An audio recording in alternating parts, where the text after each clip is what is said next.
Olá, eu sou a Tami do Literatami e este é o vídeo sobre o livro O Olho Mais Azul, da Toni Morrison.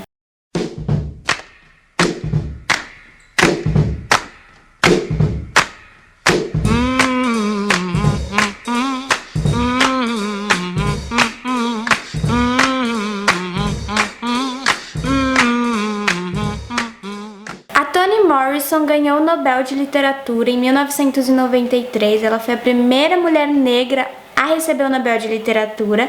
Hoje ela tem quase 90 anos e este aqui foi o primeiro livro dela.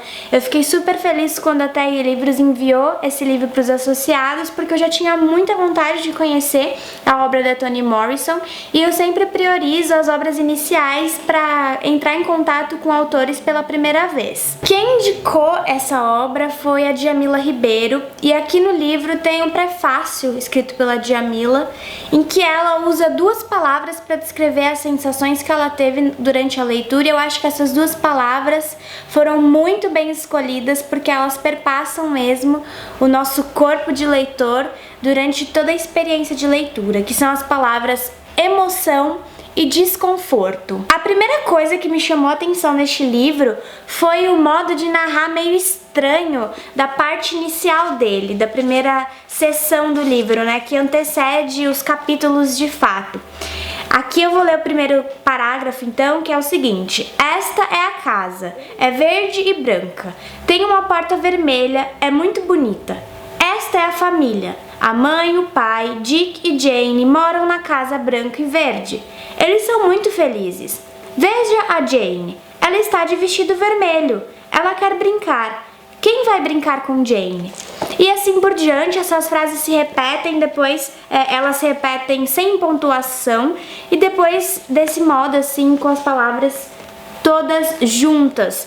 E aí eu achei isso bem estranho, eu fiquei pensando qual seria a relação disso com o livro, se o livro todo seria narrado dessa maneira, porque isso tem meio que os moldes de cartilha de alfabetização, sabe aquelas frases que não necessariamente fazem muito sentido, mas são usadas mais para o processo de aprendizagem mesmo, e são frases que sempre trazem historinhas padronizadas, né?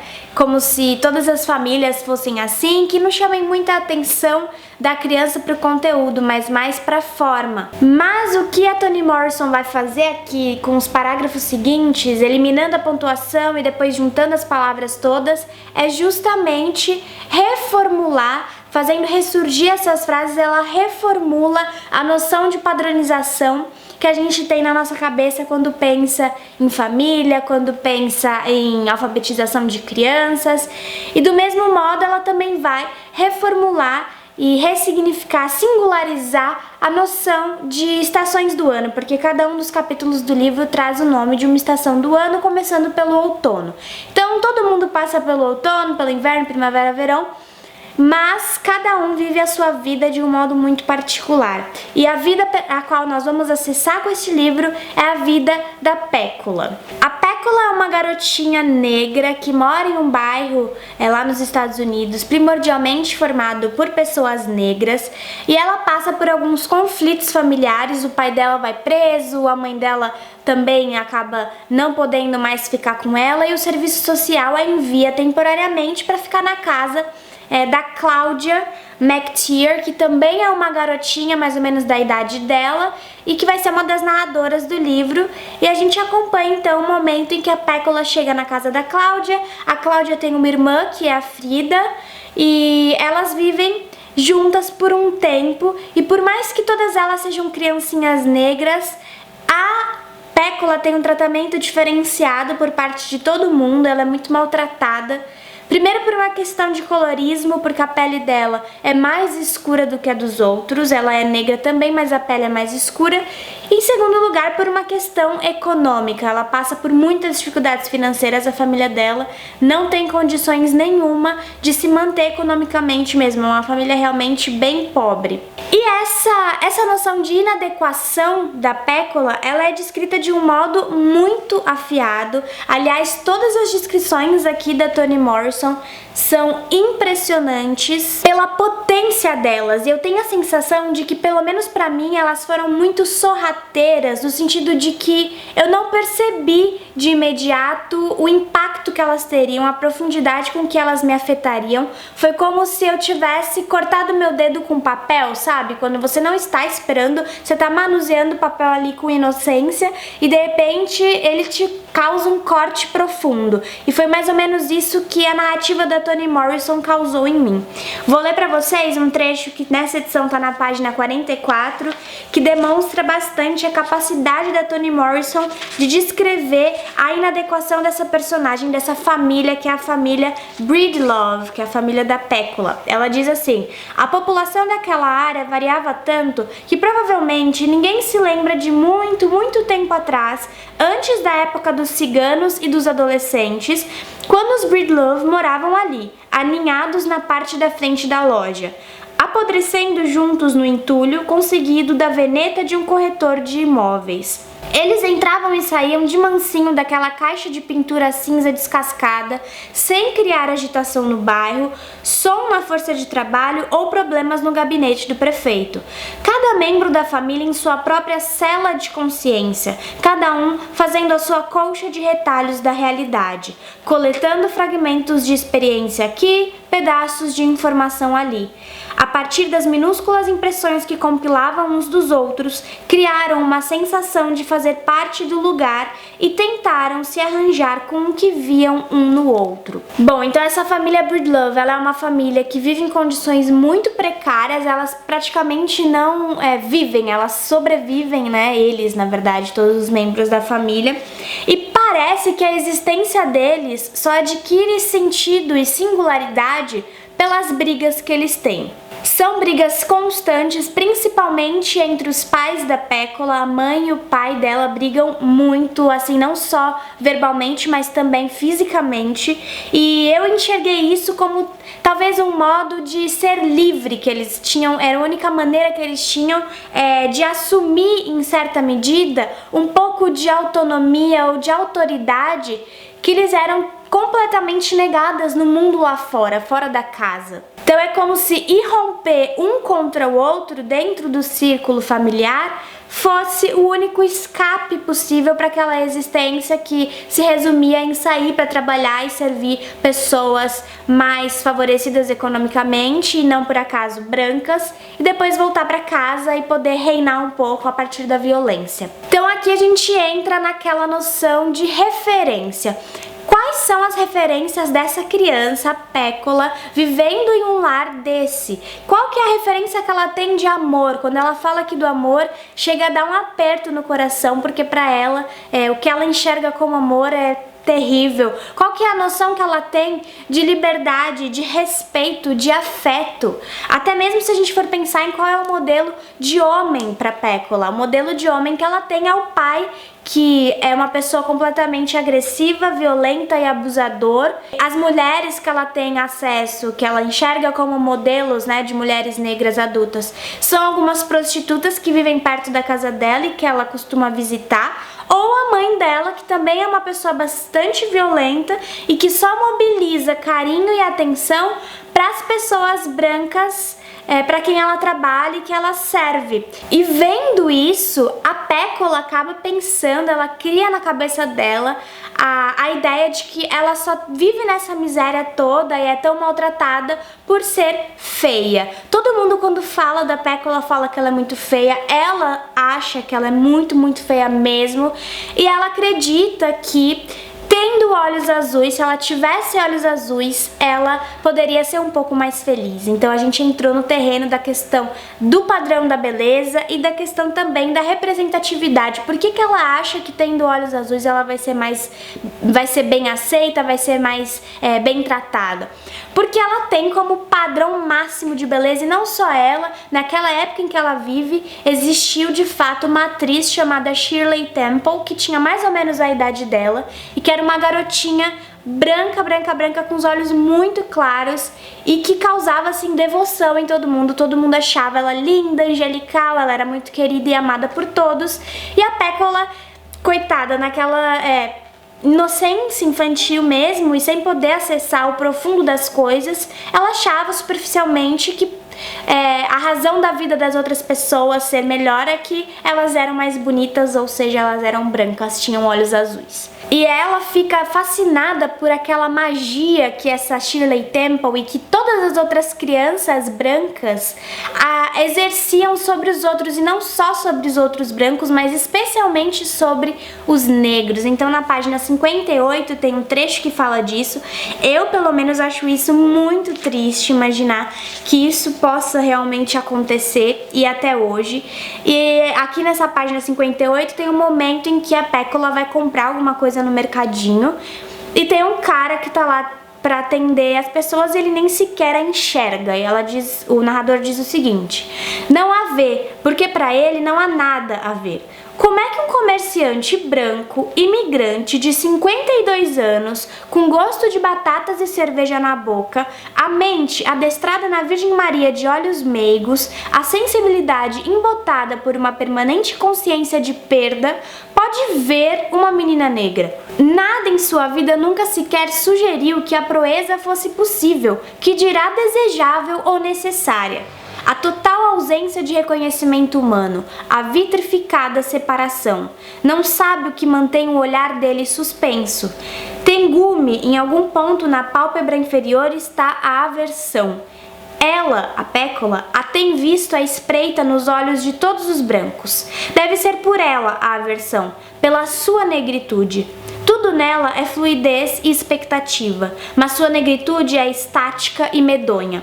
E é negritude que explica, que cria o vácuo afiado pela aversão em olhos de brancos. Então, pouco a pouco, a Toni Morrison vai nos mostrando aqui que os personagens negros, eles são meio que condicionados a desprezar a sua própria negritude, e fazendo isso, esse desprezo pela própria negritude inviabiliza qualquer tipo de comunhão entre eles, qualquer tipo de comunhão entre os negros, e isso vai os enfraquecendo, vai jogando-os uns contra os outros. Mas nesse sentido de trazer à tona essas questões, esse livro da Toni Morrison, ele é muito original, não só por ser um livro autêntico, mas também porque ele vai à origem das coisas. Eu tô buscando a etimologia mais básica da palavra mesmo, original. A Toni Morrison vai nos mostrar aqui que não existe um ser humano totalmente bom e nem um ser humano completamente mal. Ela vai nos mostrar que o ser humano é, em grande medida, um produto social, e ele é formado também por aquilo que ele vai vivenciar, aquilo que ele experiencia. E existem algumas personagens que personificam bastante essa noção de ser humano como dos problemas como algo estrutural. Por exemplo, a Cláudia, que é a amiga da Pécola sobre a qual eu falei, ela nutre uma raiva muito grande não pelas pessoas brancas, pelas crianças brancas e nem pelas bonecas brancas, mas ela sempre desmembra essas bonecas porque ela tá procurando aquilo que ela chama de a coisa, com C maiúsculo, que seria a causa dessa admiração tão grande das pessoas pelas crianças brancas e consequentemente pela aversão que elas têm pelas crianças negras como ela. Então a própria Cláudia já está ciente de que o problema não está em uma pessoa ou outra, existe isso que ela chama de a coisa que faz com que todos se comportem dessa maneira. Do mesmo modo, quando o narrador vai recuar aqui na história para trazer mais informações sobre o passado de alguns personagens, especialmente pro passado do pai da Pécola, e ele vai mostrar pra gente que o machismo e o racismo, aliados um ao outro, eles causaram traumas muito profundos na vida desse pai, desse homem, e ele vai reproduzir essa violência simplesmente porque essa violência está na fundação da identidade dele, porque foi desse modo que ele aprendeu a se comportar e a lidar com o outro. E não só ele, a mãe da Pécola também, por todo o modo como ela trata a filha, em contraponto ao modo como ela vai tratar a criança branca da qual ela toma conta. E isso não justifica os erros dos personagens, em momento nenhum o narrador busca justificar as coisas. O que esse livro vai fazer não é justificar, mas é lançar um olhar profundo para a origem desses problemas, que são estruturais, que não se reduzem a uma pessoa ou outra, não afetam só e também não são personificados por uma pessoa ou outra, mas eles são estruturais e por essa razão devem ser tratados e combatidos na fonte. E é essa fonte que a Toni Morrison vai escancarar aqui pra gente. No pós-fácio desse livro, o pós-fácio é espetacular, eu não sei se todas as edições têm, mas eu imagino que tenham. A Toni Morrison, ela meio que faz uma análise da própria obra, e ela diz aqui que essa história da Pécola foi baseada em uma história real, que na época em que ela era mais nova, ela conheceu uma menina negra que queria ter os olhos azuis porque ela achava que, tendo os olhos azuis, ela poderia se aproximar da noção de beleza, né, que ela via, e por isso ela seria mais bem tratada. Olha que triste. E aí, uma questão que ficou na cabeça da Toni Morrison, que a inspirou a escrever esse livro, foi: quem a fez sentir que era melhor ser uma aberração do que ser o que ela era? O que este livro vai nos mostrar é que não é um único nome ou uma única face que responde essa pergunta, mas que todos, e ainda hoje nós, ainda fazemos parte dessa resposta, ainda somos responsáveis por isso, porque este é um problema enraizado, e eu gosto muito dessa palavra, eu acho que ela é muito importante para esse livro, essa noção de raiz. Ainda nesse mesmo pós-fácil, a Toni Morrison diz: concentrei-me então em como algo tão grotesco quanto a demonização de uma raça inteira podia criar raízes dentro do membro mais delicado da sociedade, uma criança, do membro mais vulnerável, uma mulher. Então, fazendo isso, né, esse livro ele acaba, quando ele coloca tanto foco nos problemas e tantos problemas na vida de uma criança, ele se torna assim um livro radical, e eu não estou usando o sentido negativo dessa palavra, pelo contrário, eu estou usando o sentido positivo, porque quando eu falo que este é um livro radical, porque ele é um livro que mostra a raiz das coisas, a estrutura, ele mostra como o racismo é algo institucionalizado. Então a Toni Morrison, ela vai à raiz do problema e ela vai mergulhar nessa terra mesmo, né? E quando ela faz isso, eu pelo menos, a gente vai mergulhar junto, né? Mas eu não tava sentindo muito bem o peso de estar ali soterrada. Assim como a Pécola também não entende que tem uma tonelada de terra sobre os problemas dela.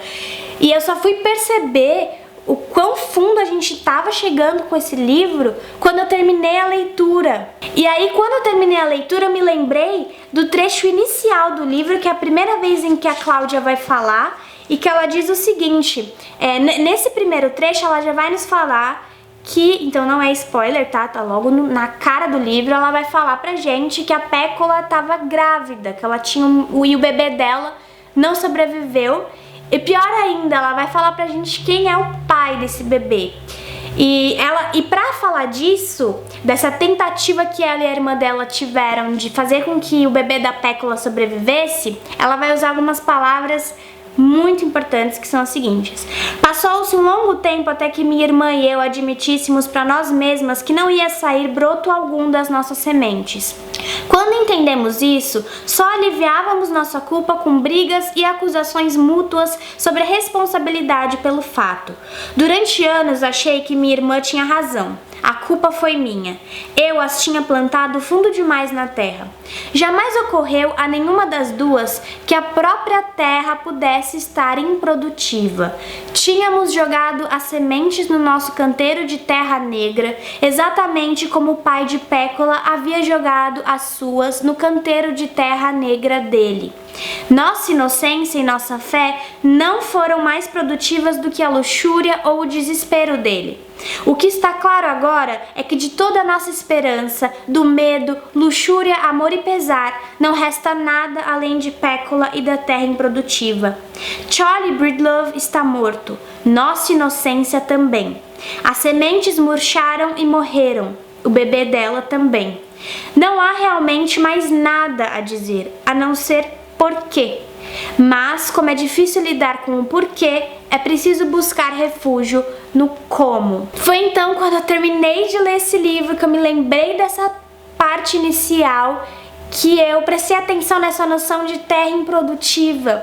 E quando ela fala aqui da terra improdutiva, a Toni Morrison cria uma imagem espetacular, muito triste, mas também muito bonita e muito esclarecedora de que essa terra é improdutiva porque as sementes do racismo, as sementes do machismo, da masculinidade tóxica, da discriminação, todas essas sementes, elas estão plantadas nesse solo e fazem com que esse terreno seja improdutivo à vida negra. Elas estão plantadas e estão arraigadas no solo em que a gente continua vivendo. E é muito dolorido quando a gente toma conta disso, apesar de todos os dias a gente ter mesmo provas de que isso ainda existe, mas o modo como a Toni Morrison faz aqui é realmente muito dolorido, mas ao mesmo tempo nos faz querer arregaçar as mangas e mergulhar as mãos nessa terra para retirar essas sementes dali e desenterrá-las. Então esse é um livro muito poderoso, é uma das melhores leituras que eu já fiz, com certeza.